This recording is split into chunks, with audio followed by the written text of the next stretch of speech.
Okay, so I mentioned this earlier on, rationalizing the denominator. The number at the bottom is the denominator. Let's just remind ourselves of some vocabulary. That's the denominator. This is the one that people usually forget. This is the numerator.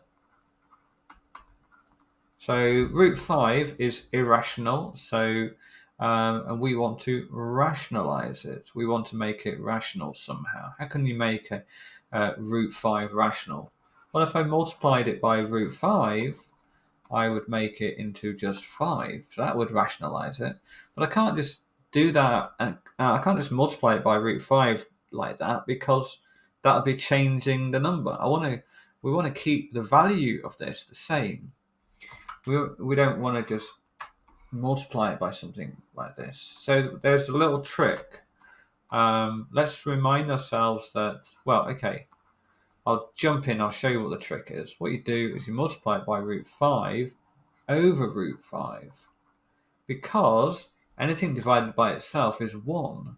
So in other words, this is 1, and therefore I'm allowed to multiply that by 1 because it's not doing anything to it.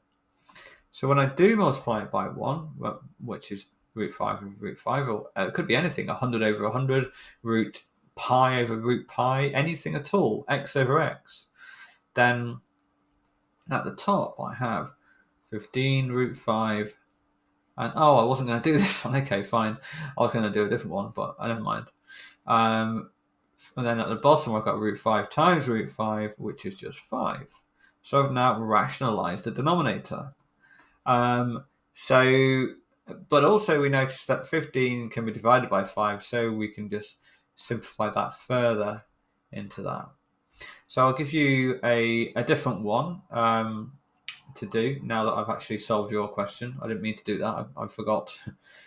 We'll do, let's do 20 over root 6.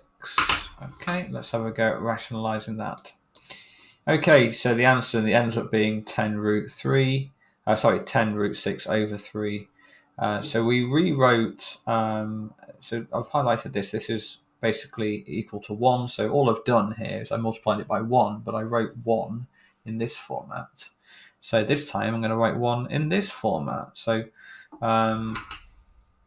just like whenever I divide something by itself, that's going to be equal to 1, so I can write that, and then it's going to be so I'm not therefore changing anything about this original value here. But it just means that I can now multiply the top numbers like that, multiply the bottom numbers like that. Then the 20 divided by 6 can simplify to 10 over 3, so that ends up being my final answer.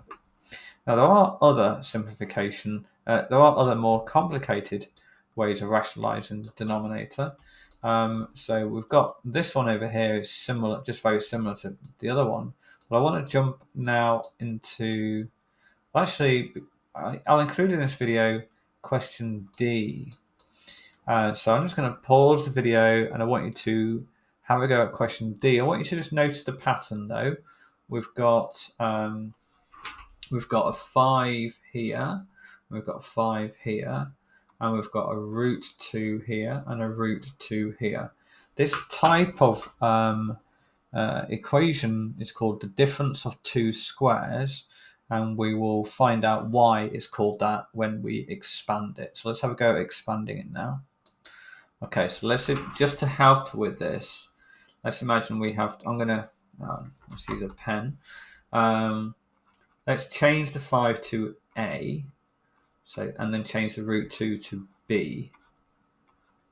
So that's going to be 5 plus A plus B, then A minus B.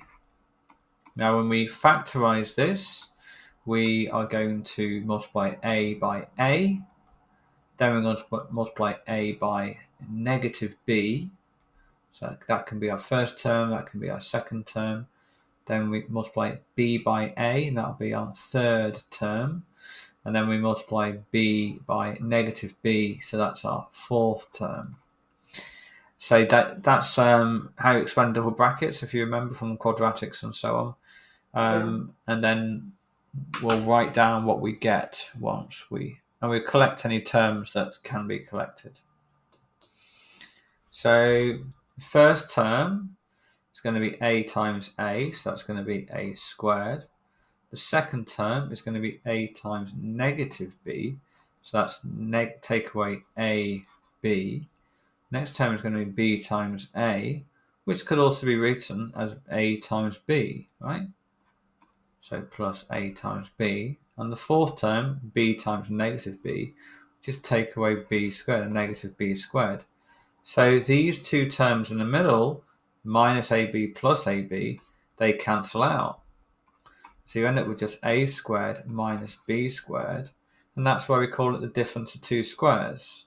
So the difference, as in when you take away one number from the other, and these two things have been squared. So that's why they call it a difference of two squares.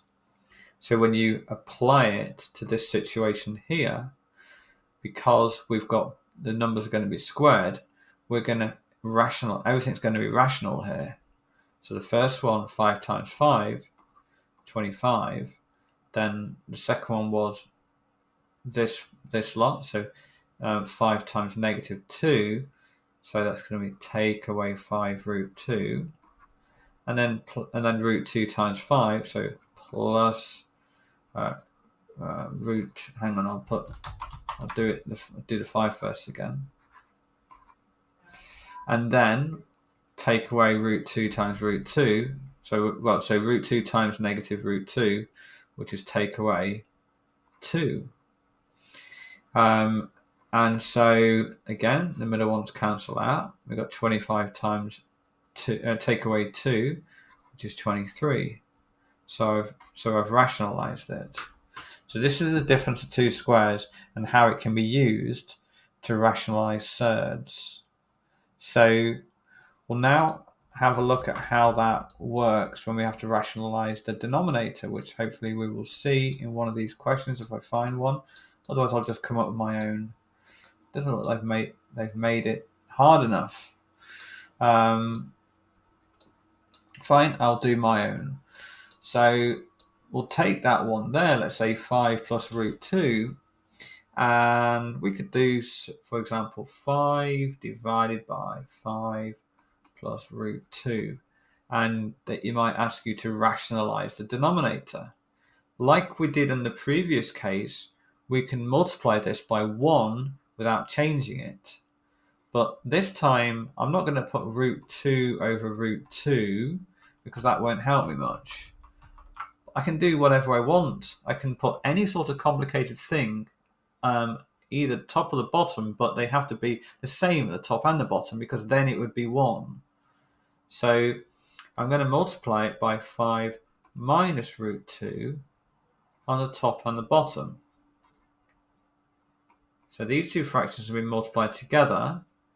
So then I just take the top and then multiply by the top. So I've got 5 times 5 minus root 2. And at the bottom, I've got what we've got here, which we now know, if I did it again, I could just see it's going to give me just 23. So that would rationalize the denominator. And then I would simplify, expand this out as well. 5 times 5 is 25. 25 minus 5 root 2 all over 23. So that's how you would rationalize the denominator when you've got something, a more complicated surd. Okay.